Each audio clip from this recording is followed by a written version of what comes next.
both international, so today is really International Men's Day, and also we're looking at the issue of antimicrobial resistance, notably drug resistance. So Tenzin has moved on from just being a survivor. He's a warrior for the fight to end TB. He is part of We Are TB, a TB survivor-led advocacy organization in the United States. So Tenzin, turn over to you for the very, to hear more about your personal experience and your perspectives on this day. Thank you. Excellent. Thank you so much, Monica. Good morning, good afternoon to all. Thank you for this opportunity to share my personal experience with TB on International Men's Day and the opportunity to talk about the importance of gender equity. As Monica has shared, my name is Tenzin Kunor, and I serve as a member of the WHO Civil Society Task Force on TB and We Are TB. I want to begin by sharing that in my family of 4, which consists of my mom, my dad, my brother, and I, all 3 men are survivors of MDR TB. And my mother, who is undoubtedly the strongest among us, has cared for all of us during our worst days, doing her very best to be all things for all people, something that is oftentimes unfairly expected of women in many societies. So despite TB having such an impact on my family, growing up, I actually knew very little about TB. TB in many ways is about loss, a loss of health when you struggle to have a pain-free breath, a loss of relationships because of stigma, shame, and fear, a loss of a future that was planned, possibilities that disappear. And although generally preventable and curable, sometimes too often a loss of life. Kevin Kling, a storyteller and playwright, in his poem called Tickled Pink, writes, when you're born into loss, you grow from it. But when you experience loss later in life, you grow towards it. And ever since my own experience with TB, I felt compelled to ask questions I previously hadn't had the courage of asking, and felt compelled to grow towards this loss. My brother, who typically doesn't reveal much, once shared with me that he felt depressed during treatment, and particularly throughout isolation, but never shared that during those times. My dad, after recently immigrating to the US, was diagnosed with TB and had his own struggles with stigma during a time of transition, but never told a soul about his hardships. When multiple family members have endured TB, you get to inherit the relationships, which fortunately for me were very positive. The nurses who were doing my DOT had been in my home before. They asked how my day was going, what I was looking forward to, what I was studying, and with consistency, sincerity, and care, asked how my mental health was. They sympathized with my pain and offered to be a compassionate witness to it.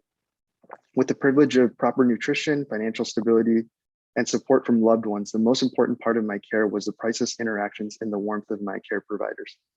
So when I told my nurses and doctors that I'm incredibly nauseous and this medication feels intolerable, that the neuropathy in my feet is unbearable and my vision is deteriorating and I'm scared, or I'm dealing with some anxiety I've never experienced before, they truly listened with concern and did their very best to explore other options for my regimen.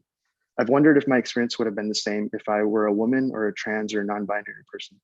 I've heard stories from survivors who are women sharing how they haven't always felt heard, their concerns being dismissed and not taken seriously.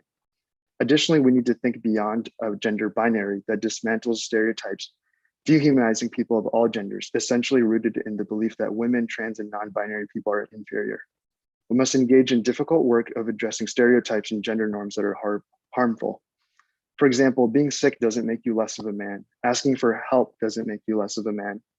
Not being able to provide for your family doesn't make you less of a man. We must engage in work to explore healthy masculinity, which would strengthen access to care and embrace feminism as something necessary for the liberation of all people, including men.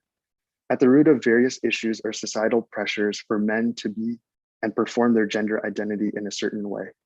Expectations that manifest in family dynamics, gender roles, cultural norms, and they shape our societies and our lives.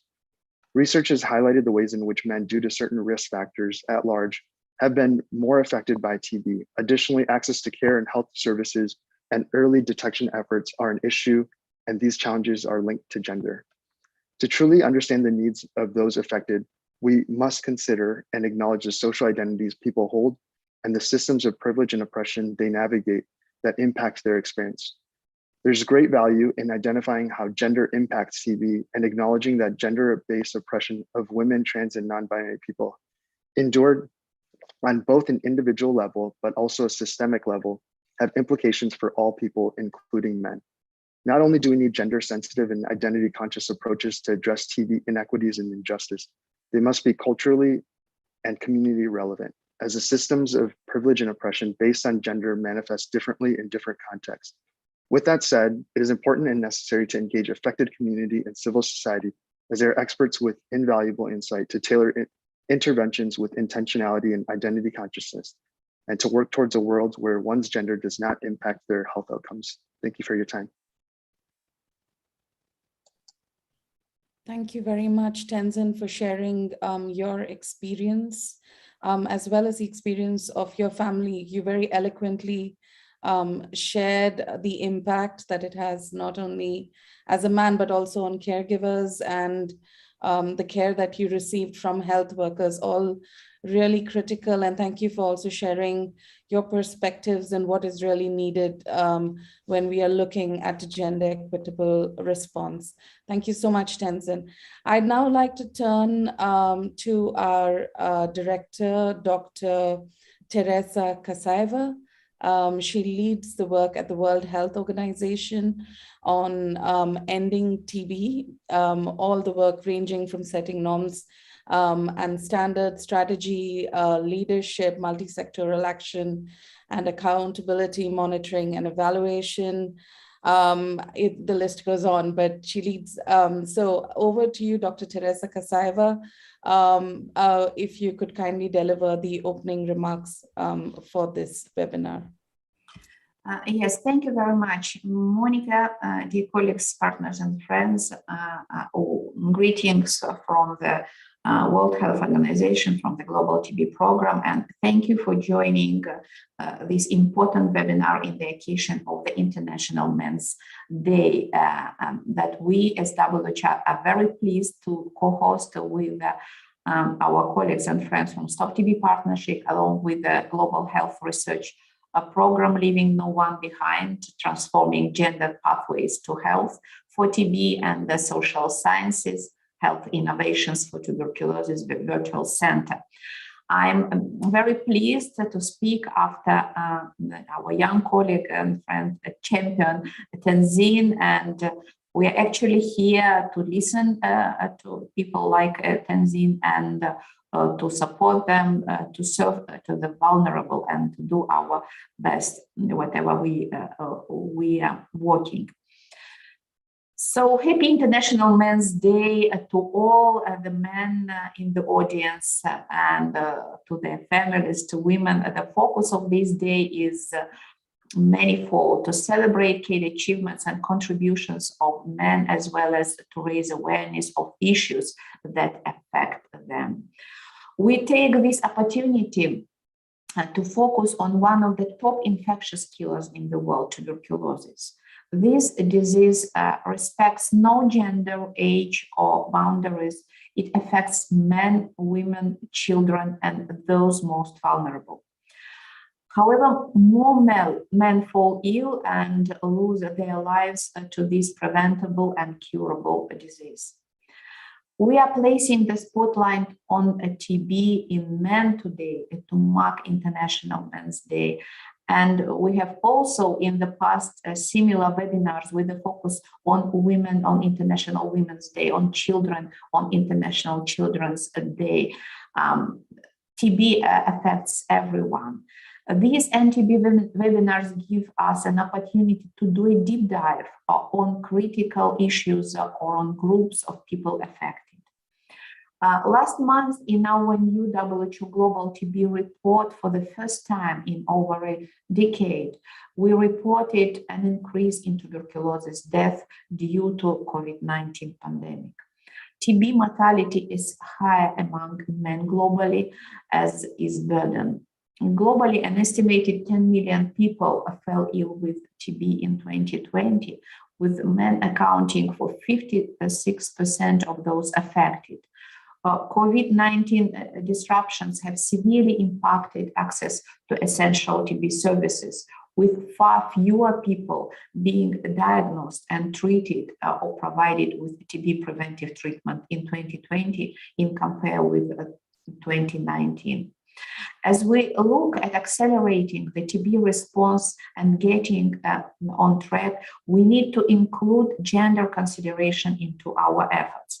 Gender is one of the important social determinants of health and should be a critical component of strategies to end the TB epidemic. Prevalence surveys indicate even greater disparity in underlying burden of disease. Key TB determinants, including diabetes, harmful use of alcohol and tobacco smoking, disproportionately affect men as well. Studies show that men's disadvantages in TB extends to diagnostic and treatment pathway, where men have more limited access to timely diagnosis and treatment and higher risk of treatment failure and death.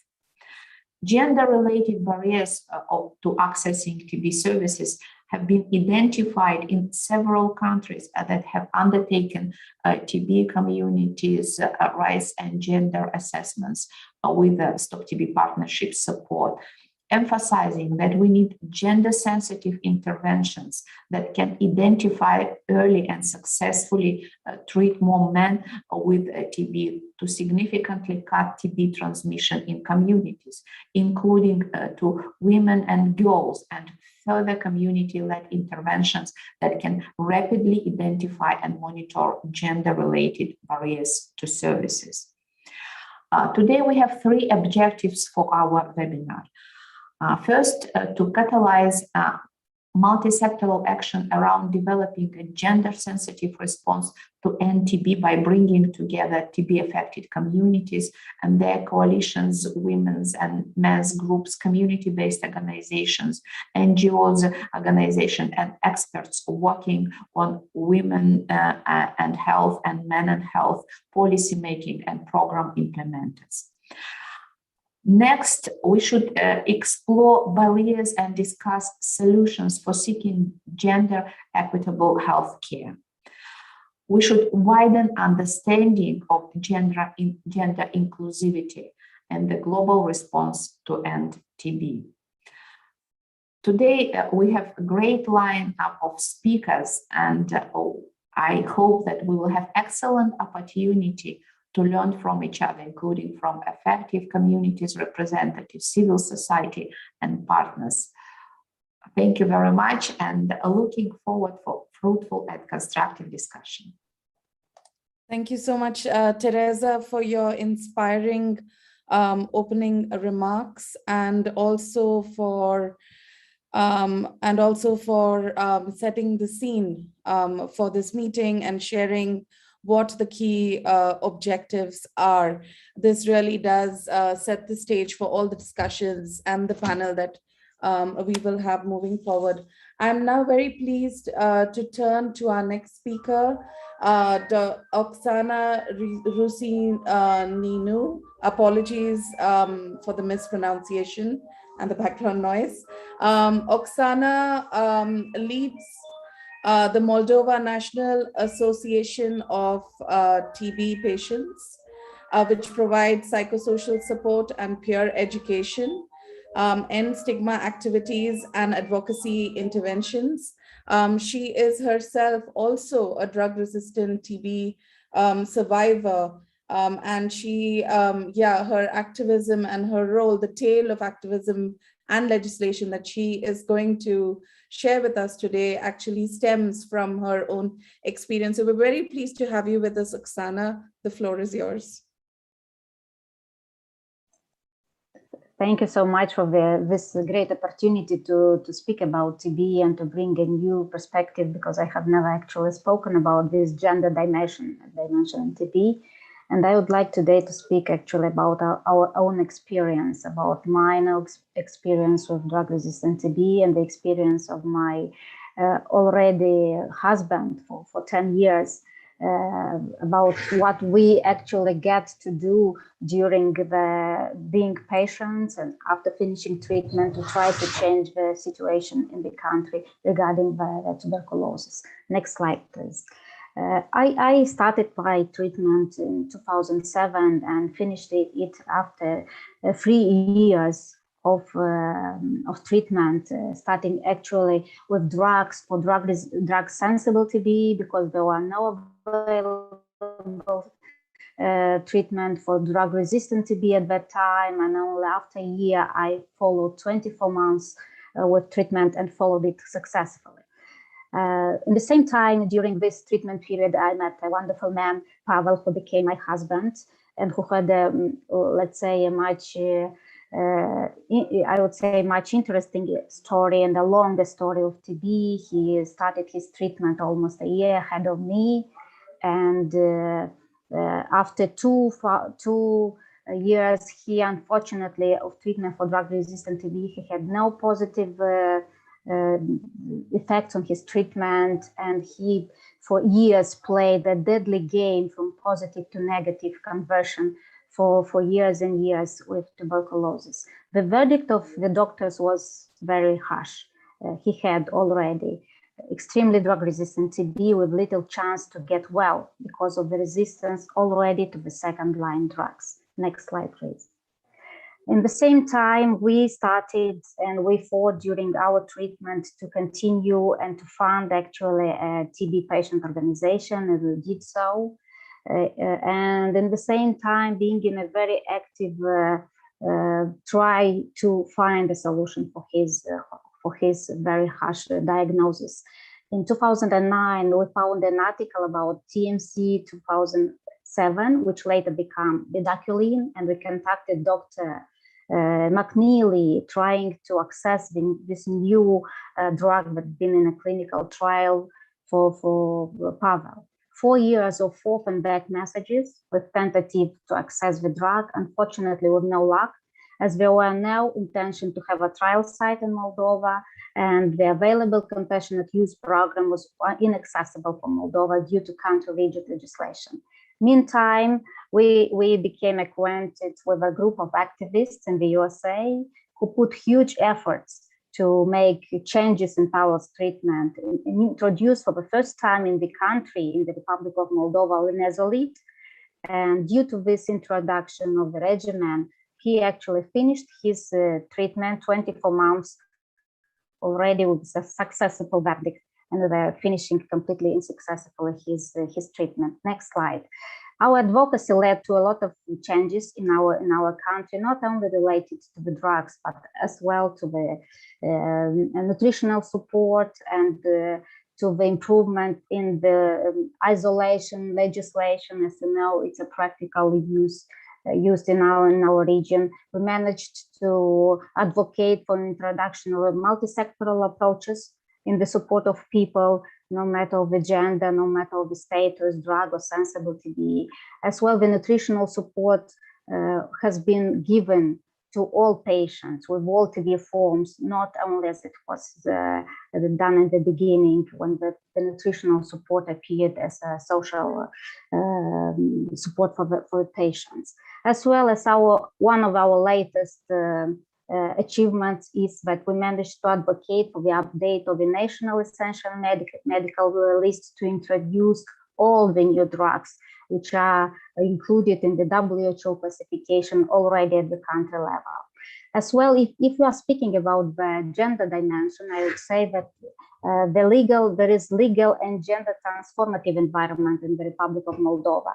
Our national monitoring system allows obtaining disaggregated data by gender. At the same time, there is insufficient data. That's why recently we decided to apply and to get funding to assess community and right gender in the country. And we started this assessment with community-led efforts.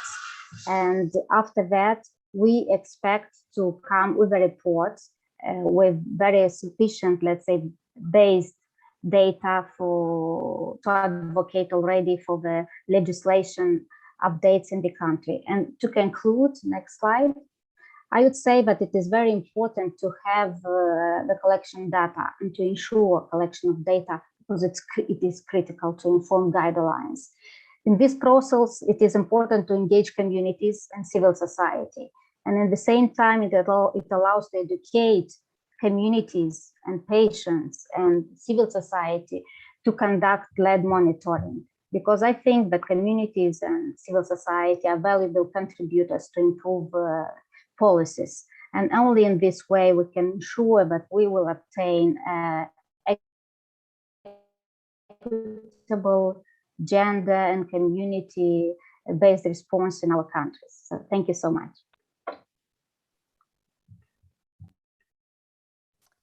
Thank you so much, Tenzin. Oh, sorry, Monica. No, go ahead. Amrita, no, I just to thank Oksana. Thank you very much, Oksana. Very concrete example. I think that other countries can learn from as well. So I'll turn over to you, Amrita. Thank you, Oksana, again, and to Teresa and Tenzin. Thanks, Monica. And thank you, Tenzin, Teresa, and Oksana. Really terrific, inspiring start to this International Men's Day event, supporting a gender-inclusive approach to end TB. I'm Rita Daftari, a qualitative stigma, equity, and gender-focused researcher based at York University in Canada and founder of a new network connecting people who work in the TB social sciences, Shift TB. We're now moving into an interactive panel, and I have the pleasure of chairing. We've got 4 wonderful, distinguished, and very experienced speakers lined up. First up, we have Dr. Catherine Horton from the London School of Hygiene and Tropical Medicine in the United Kingdom. Catherine is an epidemiologist and mathematical modeler. She's also team lead for the LIGHT consortium that's creating transformative gender pathways for health for urban communities affected by TB. Together with Kerry Millington at the Liverpool School of Tropical Hygiene and Medicine, Catherine has spearheaded this idea for the event today. We then have Dr. Jeremiah Chikavor from the Human Sciences Research Council in South Africa. Jeremiah uses social science approaches to study constructions of gender and specifically men's engagement in TB care. So Jeremiah is also a lead at Shift TB. Next, we have Dr. Ramya Anantkrishnan from REACH India and the TB PPM Learning Network. Ramya is a veteran in designing and executing private sector and public-private programs in support of care for TB and drug-resistant TB in India. And fourth, we have Dr. Hai Viet Nguyen from Vietnam's National TB Program. Hai has been instrumental in analyzing data from the National TB Prevalence Survey in Vietnam and is completing a PhD with Professor Frank Koblenz at the University of Amsterdam. Panelists, I'm now going to pose a question to each of you and invite you to respond in 5 minutes. Please do turn on your videos when you speak if it's possible. We'd love to see your smiles.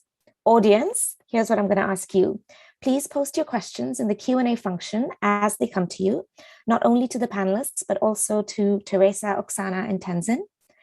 We'll answer them as we go, and I shall highlight a few questions during the discussion and invite our speakers to answer. So without further ado, let me welcome Catherine. Catherine, you are our epidemiologist and quantitative expert. Here's my question to you. Why is the burden of TB in men an issue? Thank you.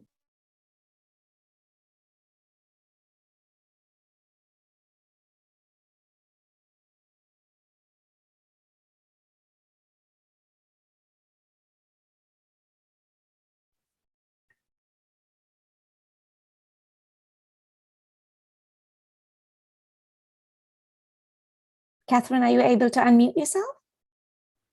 Hi, I'm Rita. I'm sorry. I think my internet dropped out just then. It may have been just as you were asking me a question. Would you mind repeating? Absolutely. Catherine, as an epidemiologist and a quantitative expert, our question to you is, why is the burden of TB in men an issue? Thanks, Amrita. So let's start with what we know about the epidemiology of TB in men. Of the estimated 10 million people who developed TB in 2020, over 5.5 million were men. That's almost twice the number of women who developed disease in the same year. Not an anomaly in this regard. We see similar ratios when we compare the numbers of men and women who were diagnosed and reported as having TB. And this excess of case notifications among men is something that's been reported since the early 1990s. We've gained tremendous context on this from TB prevalence surveys, especially national surveys conducted over the past 15 years. These surveys reflect the underlying burden of disease at a community level, and they've shown even greater disparities between men and women, with men accounting for over 70% of people with undiagnosed infectious TB. There are many reasons for men's excess burden of disease, including individual, social, and structural determinants, most of which are grounded in gender norms and expectations. It's worth noting that of the 5 key TB determinants highlighted in this year's Global TB Report, 3, diabetes, tobacco smoking, and harmful alcohol consumption, disproportionately affect men. Men also account for a majority of at least 3 of the 5 specific TB key populations identified by the Stop TB Partnership: minors, prisoners and detainees, and people who use drugs. Men's disadvantages in TB extend to diagnostic and treatment pathways. Time and again, we see that relative to women, men have less access to timely diagnosis and treatment. And so the potential benefits of prevention and care remain outside their reach. Even among those who are able to access care, we find that men have a higher risk of treatment failure, disease recurrence, and ultimately death. Our current systems are failing men, and I'll highlight 3 reasons why this is an issue. First, behind each of these statistics are individual lives, like those of Pavel and Tenzin and the other men in Tenzin's family. We're talking about 5.5 million fathers and sons, husbands and partners, brothers and friends whose lives are disrupted by TB with all its implications each year. We're talking about 800,000 men whose lives are lost each year to this preventable and treatable disease. But the impact of TB is not limited just to the one person who falls ill, as both Tenzin and Oksana have shared. We're also talking about the impact on millions of women who take on additional caring responsibilities, millions of households who face economic pressure and catastrophic cost, millions of families who are stigmatized and excluded from their communities, all consequences of the burden of TB in men. Consider as well the impact on the global TB epidemic, because the high burden of undiagnosed infectious TB among men and the long periods of time before they are able to access diagnosis and treatment means far too many opportunities for onward transmission. Indeed, most new infections in men, in women, and in children are likely attributable to contact with affected men. And so interventions that reduce TB burden among men are projected to also reduce morbidity and mortality in women and in children. So for these reasons, the burden of TB among men and men's disadvantages in prevention and care have population-wide implications for persons of all genders and all ages. And so evidence-informed, gender-responsive approaches to reduce men's burden of TB are essential if we are to achieve gender equity in the TB response, and if we are to end this highly gendered epidemic. Thank you. Thank you so much, Catherine. That was extremely insightful, especially for sharing the particular risks and the comorbidities facing men. Jeremiah, you're up next. My question to you is, what are the reasons for the burden of TB in men, and what can we do about it? You are our social science expert, so the floor is yours. Thank you. Thank you so much, Amrita, and good afternoon, good evening, colleagues and the audience. Thank you for inviting me to be part of this great panel and conversation. I'll just start off by re-acknowledging the well-documented serious consequences of TB for women, some of which have already come up earlier, but also highlighting, as Catherine says, that most new infections across the board are attributed to contact with men. The concern is therefore that TB is widespread in a gender that was previously overlooked. Understanding the background and the continuing contributing factors requires close collaborations among basic, social, and public health sciences using the range of available methods. And the healthcare system lies at the center through its interface with communities. Through our work in Malawi, where we wanted to understand the barriers to care seeking when men have TB-related symptoms, we learned of health system-related challenges revolving around how well health systems were equipped and capacitated. These challenges influenced patients' feelings about seeking healthcare or being cared for, even when public health services were quote-unquote free. So there were perceptions of indiscriminate dispensing of medications, which reduced trust and made patients feel they were forced to purchase drugs despite free healthcare. There were descriptions of health workers not being very cautious, and they themselves explained that as frustration for being overworked with non-functioning equipment. There were concerns about failure to hold confidentiality regarding patient medical details. Patients spoke of being blamed for doing things out there and coming to burden us. There were issues with poor communication about procedures, including tests that were done virtually non-consensually, but also non-availability of medicines, leading to unproductive long waits by patients. Perceptions of lack of urgency, even when patients arrive early, to be certain they would be served on the day. So repeat visits were necessitated for various reasons, meaning that sometimes TB was only detected after multiple visits and when a patient had seriously deteriorated. So how do we locate men in this picture? When we started out on this study, we were hoping that the qualitative approach we were using would help us to get tangible evidence of men's irresponsibility and stoicism in respect of engagement with care. But thanks to the flexibility in qualitative designs, we reframed our mental thinking early on. It is important to note that high TB burden countries are low income with high unemployment and low social protection levels and weak under-resourced health systems. From the accounts above, we can see that trust and communication seems sometimes to be broken between patients, communities, and primary care systems. Now, for men specifically, whom we know engage poorly with healthcare and have historically been overlooked, their relationship with health services seems to be underlined by stigma.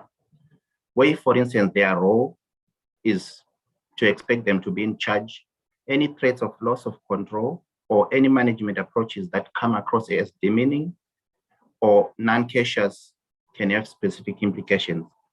And TB is the largest killer among people with HIV and can lead to frailty and loss of functionality, which also both signal failed physical competence.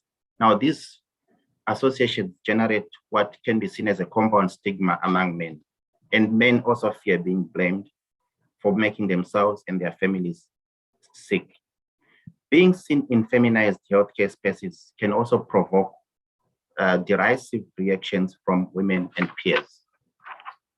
And long waits and repeat visits can be a challenge, especially where income or job security gets threatened, or the expectation is for one to be publicly demonstrating that one is industrious rather than frail. Indeed, showing that one is sensitive to bodily health fluctuations was said to lead to loss of status in families. And men might simply prioritize sourcing food over prompt seeking of healthcare. Now, for these and many reasons, men delay and watch their illness until it is unbearable. They might even have to demonstrate their resilience by socializing while unwell, and that socializing can involve smoking and drinking, as was indicated earlier. So what these issues point out is how what determines men's engagement with care are outcomes of complex social and structural dynamics that lie at the intersection of the current and the past, the immediate and the distant, and the geographically contiguous and the distant as well. We see the struggles that people carry daily and how their coping mechanisms spill into influencing their health behavior. And the designation of TB as a disease that affects the poor, and we heard earlier that it affects everyone, but there is a repeated message that the TB affects the poor. It is in some ways accurate, but it essentializes difference. And we have also learned over time that it is easy to blame the victim, as our health workers that we mentioned above also did. My take, therefore, is to strongly advocate for facilitating that there should be a minimum dignified life for people and for protecting those that are vulnerable and thereby enhancing everyone's capabilities. Thank you so much. Over to you. Thank you, Jeremiah. We may not always think of men and vulnerability in the same space, so it was really helpful to hear how programs could address their unique pressures faced on account of their distinct social identities. Thank you so much. Audience, a reminder to please post your questions as they come to you. Ramya, you're up next. You are our public health medical expert. So my question to you is, what have you learned from the community human rights and gender assessments in India? And what do you think can be done to engage men in TB care, particularly when it comes to the private sector? Thank you. Thank you, Amrita, and thank you to the organizers for giving me this opportunity to participate in this exciting panel discussion. I represent REACH, an organization which over the last 21 years, we've been working closely with those affected by TB and their families. And we have witnessed and tried to address the many vulnerabilities that impact the health of people with TB. And we had the opportunity through the Stop TB partnership to undertake the community rights gender assessments for the country. And the CRG assessments basically gave us an opportunity to study these vulnerabilities through a more structured framework. So when we looked at the key findings of the CRG assessments, particularly related to male and the barriers faced by men, I think this was shared previously by many of the colleagues that gender impacts men more. And there is evidence that men are more susceptible to TB due to smoking, alcohol, and drug abuse, which may delay health-seeking behavior because there is a fear of losing their income. They also actually suffer a sense of shame for not being able to provide for the family. Men particularly face disruption in treatment due to migration and returning to work. Again, alcohol addiction is one of the leading causes of non-adherence to TB treatment and poor treatment outcome. Although the program has very robust mechanisms for monitoring systems, I think we need specific mechanisms to ensure treatment adherence among male people with TB, especially those affected by alcoholism and drug addiction. One other key finding of the CRG assessment was that when we look at the grassroots health workers, many of them are ASHA workers who are female. So there is a dearth of male health workers who function as treatment supporters, though the supervisory staff are mostly male. Again, when we look at the treatment outcome is unfavorable among men as compared to women, and the risk is as high as 1.5 times. When we look at delay at the person with TB level and at the health system level, for the males, as I mentioned, because of the difficulties in accessing healthcare, especially for migrants, minors, informal workers, again, there is a fear of losing job and their income. There is a delay in seeking care. And delays after diagnosis is the need for making multiple visits to health centers, again, which results in loss of income. And again, difficulties in seeking care for migrants. This again poses problem, particularly for men. So we have been very fortunate to be part of this gender responsive approach to TB, and we have supported the government of India in coming up with the first ever framework, gender framework for TB. And today we are also looking at operationalizing the framework by coming up with the gender training curriculum, which could be offered to all the health staff so that we could offer gender responsive services right to the grassroots level. Amrita, in response to your second question as to what we could do, especially for men in the private sector. So we have been implementing a private sector engagement model in Chennai as part of the TB Free Chennai initiative. And some interesting findings are that we have more women who seek care in the private sector as compared to male. And when you compare the public sector and the private sector data, this is something which we find.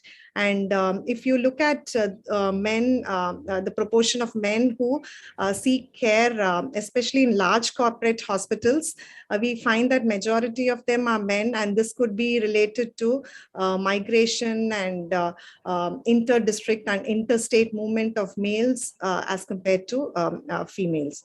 Again, as I mentioned, there is also a low perception of risk, and so men need more counseling and follow-up to complete the diagnostic cascade, which we provide through our health workers. And I think that is a very, very important step in ensuring that they start treatment without delay, and also in ensuring a successful treatment outcome.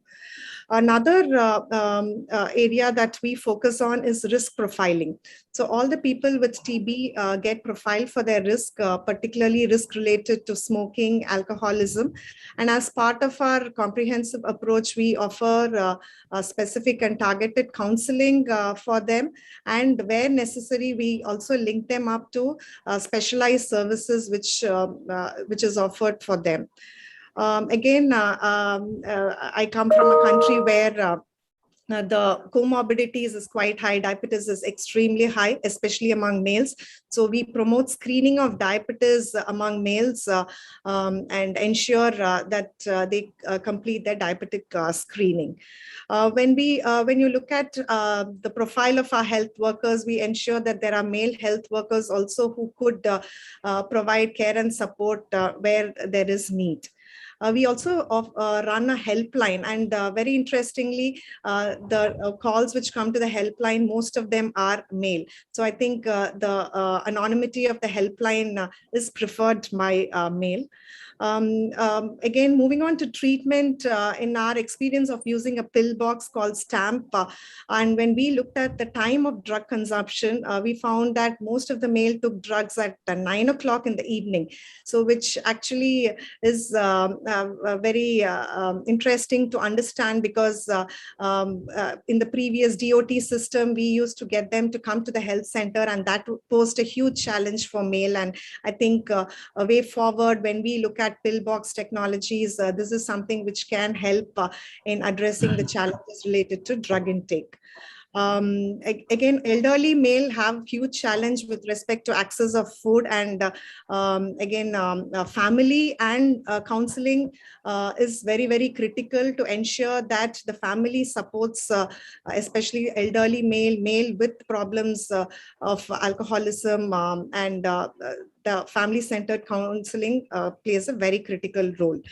Again, last but not the least, when a person with TB is the index person, and the chances of that person bringing his family has been quite limited based on our previous experience. So wherever contact screening is needed, which is especially, it's going to be very, very critical way forward, we put in additional efforts to counsel the person and their family for encouraging them to undergo the contact screening. And for way forward, especially in the context of LTBI, we really need to counsel, motivate, and improve the treatment literacy, especially for male, because again, the perception of risk among them is very low. And it is going to be a huge challenge to get them to start treatment and complete treatment. So I think these are some of our practical experiences and and successes that we would like to share from Chennai and the private sector engagement. Thank you very much. Thank you so much, Ramya. That was invaluable information to crafting a gender-sensitive response and kind of learning about the Indian experience. Let's move to our final panelist. Hi, here is my question for you. You are our national TB program expert. What is being done in Vietnam to address the disproportionate burden of TB in men? And do tell us about some of the innovative solutions that you've been involved with. Thank you. Thank you for your questions. And I have prepared a couple of slides to illustrate what I'm going to answer. So show it in the screen.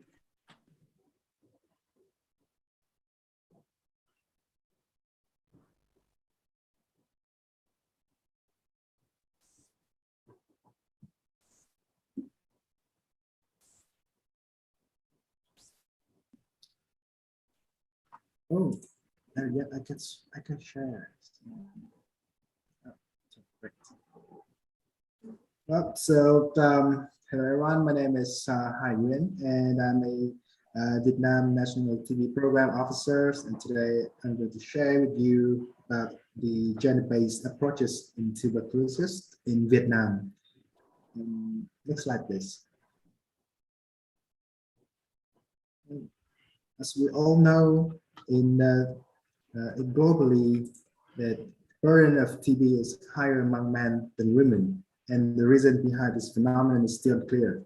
Whether it's due to these listed determinants, or there is a biological difference between the two genders.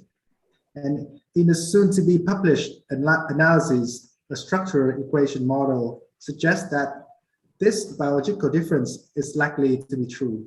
Next slide, please.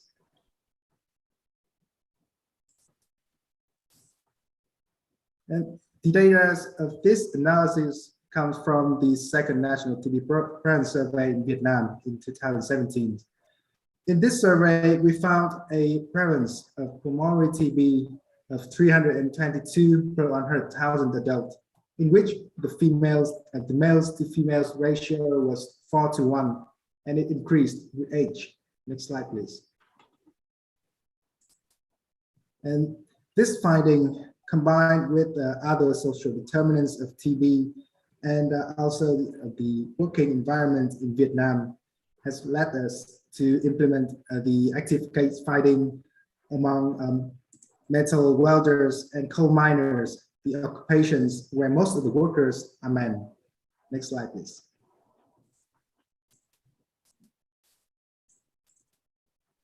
And in Vietnam, women are more likely to seek healthcare and request smear examinations.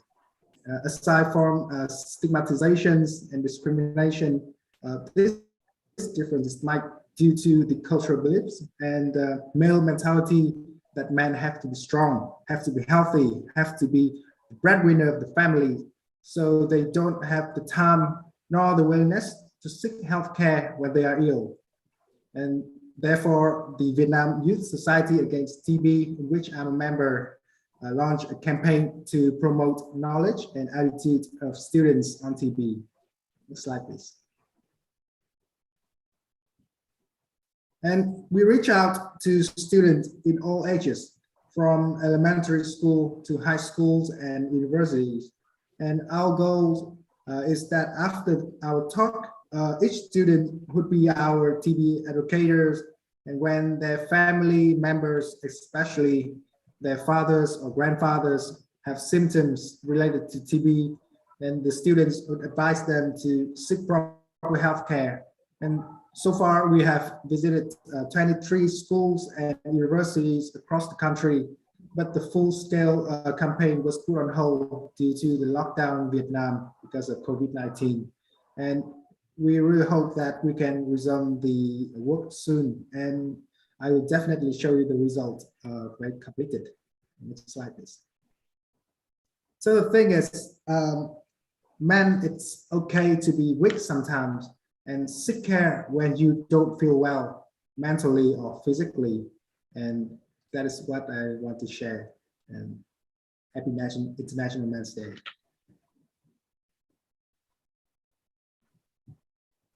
Thank you so much, Hai. That was a terrific summation of what looks to be really extensive and well thought out programming in Vietnam. We just have a couple of questions that have been raised and also a couple of minutes to answer them. I believe Bertie Squire is here from the Light Consortium. Bertie, can I take your question live first? Thank you. Thank you very much, everyone, and thank you for inviting me last minute. Apologies for not wearing a tie.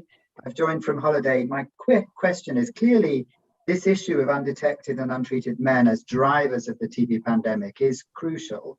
But as you've heard from fabulous presentations today, it's terribly intertwined, often context specific, very tricky to unravel all the different pieces. So as director of a research consortium, my question to you, Teresa, is when we come to be 5 years on with our research that we're in the early stages of in 4 African countries, what do you think will be the key things you would like to see that would drive policy change? And what kind of policy change do you think you could see being relevant? Thanks. If Who I would like to take that? Thank you, Teresa. Yes, this question was directly addressed to me. Bertie, nice to see you and nice to have this question. Definitely any policy update will be driven by the evidence, and we are very much looking forward for the evidence. We still don't have enough of evidence showing what kind of differentiated approach should be used to address gender-specific needs and issues. So that's why my response is any gender-related evidence from different studies will be relevant. And just a few, using this opportunity to highlight a few things. People may be wondering why we are every time bringing as a separate issue for the World Women's Day, for the World Men's Day, World Children's Day. We are not comparing where we should be more focused and what should be prioritized. The main question is, and it's becoming more and more clear, without taking into consideration this gender specificity, without differentiated approach and taking into consideration all related factors and determinants, we can't effectively address a TB problem. So that is clear. Evidence is still lagging behind, but we should move all together. And any information from the operational research, from the standardized clinical trials, in terms of outcomes, what are the differences also not in the burden, but also in the treatment outcomes, and what should be the best approaches to address the needs. Of course, there is some biological background and differences that should be taken into consideration, and also social determinants. And there have been some questions about what are the best practices and how to address better. My response will be the answer is not purely in the identification of best approaches for diagnosis and treatment, but in the multi-sectoral way of addressing.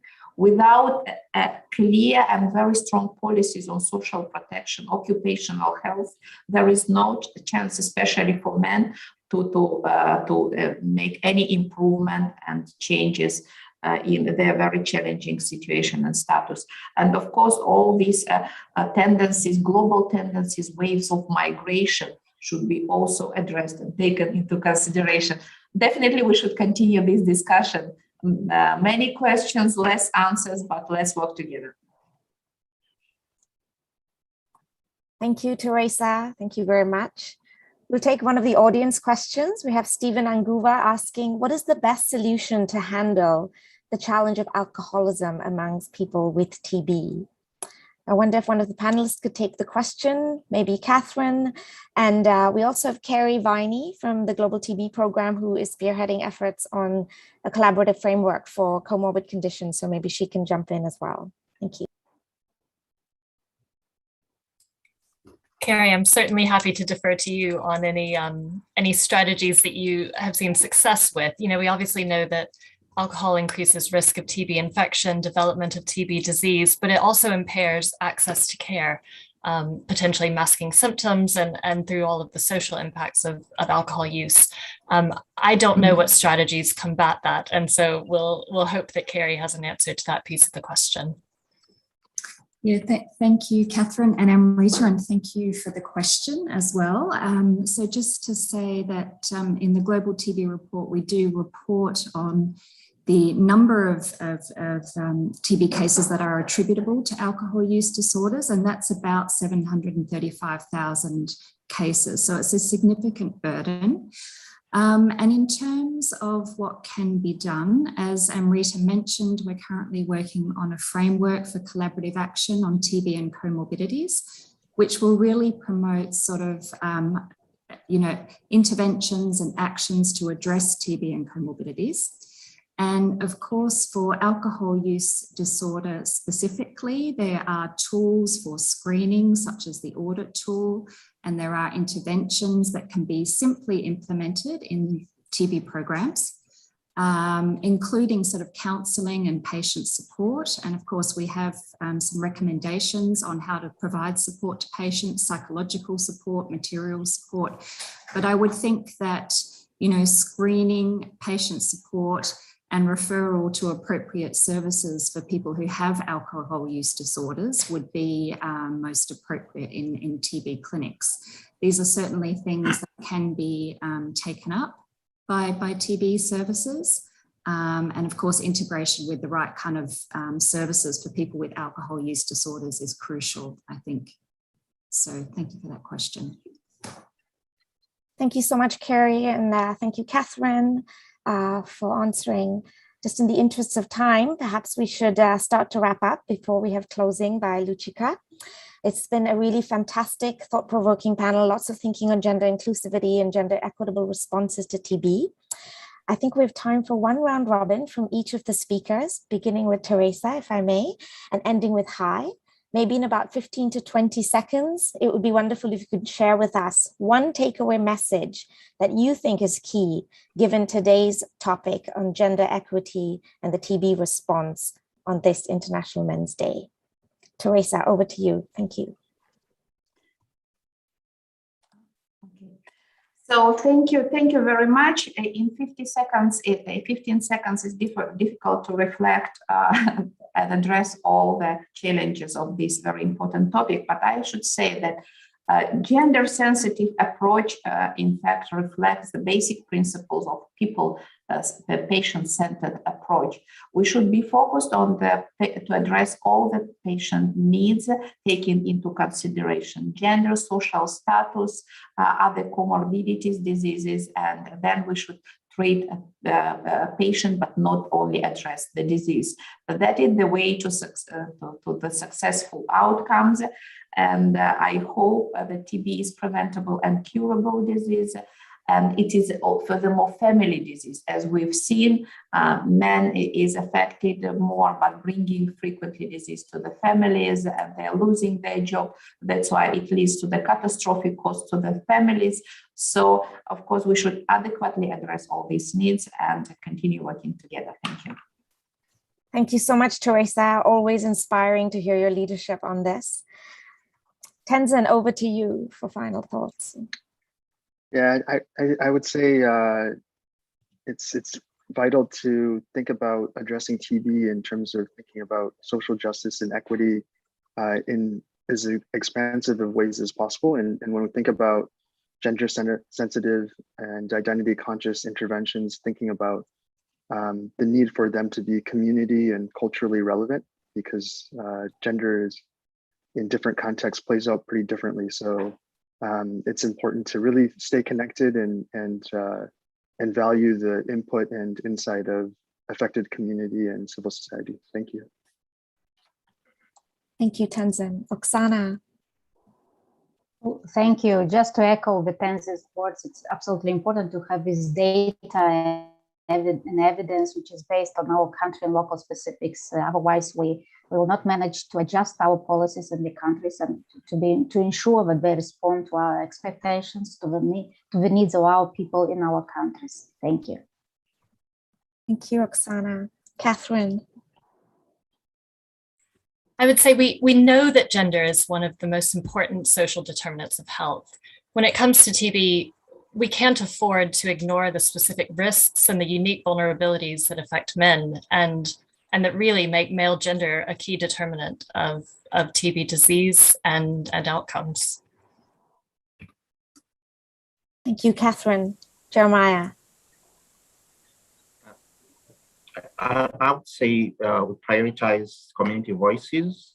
We ensure people with TB and affected communities have their medical and social needs addressed, and that family and community care is implemented within the ambit of universal health coverage. We also need to collect understandings of different settings and figure out spaces that allow men to express themselves, their vulnerabilities and challenges without being judged by other men, by women, or by children. Thank you so much, Jeremiah. Over to you, Ramya. Yeah, thank you. I think the need of the hour is to shift from a person-centered care to a family-centered care, to shift from a disease-specific approach to a person-centric approach, including high-risk behavior and comorbidities. And the third critical thing is building the capacity, especially of the health force and all other stakeholders, so that the gender responsive services is a topmost priority in their minds. Thank you. Thank you, Ramya. Hi, any final comments? I think that TB control with gender sensitive approaches is not just the healthcare workers' job, but it's everyone's job. And we have to mobilize everyone, especially the youth, and with their new and creative way of thinking, and we can achieve more and much quicker. Thank you. Thank you so much, Hai, and thank you to all the speakers once again. Some very distinguished talks and insightful comments. Over to you, Luchika, for closing comments. Our final speaker, of course, needs no introduction, head of the Stop TB Partnership. Thank you. Thank you very much, and really impressed that there are so many people that left, even though we are a bit above the time. And this was really great. In a world that has a lot of sessions that speak about women and the empowerment of women, we had a session that looked at men's health and how we can address and change the TB response. So from the Stop TB Partnership, as you heard, we have a lot of tools that we have in place that were mentioned by several speakers already, looking at a gender responsive and the gender inclusive TB response that we need to put in place. And I heard everything that was mentioned here, and I think I want to close by saying this. I value very much all the data and research that it has to come and to follow. But I don't know how you feel, but I feel the pressure and the heat of the time. And I feel the fact that with every hour that goes, we have people that die of TB unnecessary because we know how to treat them. We know how to diagnose them. Every single hour, every single day. And these are not simple words. There are people dying because of the lack of action, because of the lack of access, but most and foremost, because of the lack of funding. So to really have the capacity to implement all these great things that we have in place, we need a lot of more science, as was said, and research and data, but we have a lot. We have a lot. When I heard Jeremiah and Ramya and Kai, and also the stories of the survivors, and what Oksana, you were able to do in Moldova, and you were able to push, my call and my end is this. It's very much about the rights of people, but it's not just about women or men or children or transgender or whatever orientation or whatever things we have here. It's about everyone. And unless the TB response is getting to a level in which, Ramya, you touched a bit on that, we bring the diagnosis and the treatment closer to people and in the communities. Jeremiah, you said your takeaway points were on communities, and Hai, you did a lot also in Vietnam to really expand and increase. Unless we make the for every single person, irrespective of where it comes from and the gender. Access easy. We make sure that we remove any barrier that will be between them and diagnosis, between them and the treatment. Unless we think what these barriers are guided by themselves, then the response will not be there. And that it can come from a lot of guidance at global level. And Teresa, I want to thank you and the team for the speed that you put in practice evidence and you issue the guidance. It's amazing. But it should stem from the country itself. I urge everyone that you should not wait till all this evidence comes. Just let's go ahead and do it. Oksana and her husband and Ramya and all of you didn't wait to have all the needed evidence available. And I know, Tenzin, you are also pushing agenda forward very much. We just need to go ahead and push to happen. Of course, we don't have the money. You will say, yeah, but the resources are not there. Unless we ask for it, we will not get it, Nobody will ever think what is different between a man and a woman in accesses the services. And you guys spoke here very nicely with that. Making and removing the barriers, and they are different for men and women. We will not be able to move. And one of the things that I observed is that resources will come if we speak all together. And we are here as Stop TB, as WHO, as the groups of Bertie that Bertie leading, the countries to support these efforts. But we should not wait to act. We should just do it now. And we should always question why not, or why I have some privilege because I'm a man or a woman or a white or a green, or because I am this religion or another, and is not the same for the other ones. Unless we care for the other ones and we bring them with us in pushing these boundaries of this, it's not only the TB response, it's in general the health response. Unless we do all of these things, it will not happen and we will not get the resources. So I felt like we know so much in TB. I was like listening and said, oh my goodness, everything is there. We have these amazing people. We are a little army. We are 97. I know people disconnect already. We are a little army in every single country. So it's just pushing the agenda in such a way that the inclusiveness and the gender angle is part of the TB response without hesitation. I want to thank that we were able to be here all together Friday afternoon for us in Geneva, evening for some of you, and maybe morning for others. Let's continue to do this kind of efforts. And I know that we are shoulder to shoulder in this fight. And thank you for giving me the floor. Thank you very much. Thank you very much, Luchika, for your very passionate closing remarks. Very much appreciated. And also many thanks to the distinguished speakers, the panelists, for sharing your experiences, the key actions needed, and also thanks to the core team behind from the Light Consortium, Shift Consortium, Stop TB, and of course WHO for organizing this event. And many thanks to our over 100+ audience who stayed with us throughout and for your questions. This is just the beginning, and we look forward to continuing and building the momentum moving forward. Thank you. We now close the webinar. Thank you. Bye-bye.